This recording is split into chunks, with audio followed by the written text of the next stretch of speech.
2019లో జగన్మోహన్ రెడ్డి అధికారంలోకి వచ్చాక ప్రజాధనం కోసం ముఖ్యమంత్రి అందుబాటులో ఉండాలని 9 కోట్లు ఖర్చు పెట్టి ప్రజావేదిక నిర్మిస్తే అధికారాన్ని కూల్చడానికే వాడుకుని దుర్వినియోగం చేసేసి కూల్చి శిథిలాలు కూడా తీలా.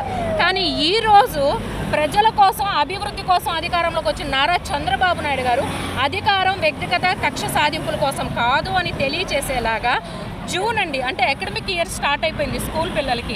గత ప్రభుత్వ హయాంలో వచ్చేసినటువంటి బుక్స్ మీద కానివ్వండి, స్కూల్ బెల్ట్ మీద కానివ్వండి, బ్యాగుల మీద కానివ్వండి జగన్మోహన్ రెడ్డి గారి ఫోటో ఉంటే అదేమీ డిస్టర్బ్ చేయొద్దు, అది ప్రజాధనం మనం దుర్వినియోగం చేసినట్టు ఉంటుంది, యాజ్ ఇట్ ఈస్గా డిస్ట్రిబ్యూషన్ చేసేయండి అని చెప్పి మాట్లాడిన గొప్ప వ్యక్తి నారా చంద్రబాబు నాయుడు గారికి. 10 మందికి అన్నం పెట్టే పేదోడు అన్న క్యాంటీన్ని తీసేసిన దుర్మార్గుడు జగన్మోహన్ రెడ్డి. ఇది తేడా, పని చేసేవాడికి పనికి మాలినోడికి ఉన్న తేడా. జగన్మోహన్ రెడ్డి ప్రిజనరీ, చంద్రబాబు నాయుడు గారు విజనరీ.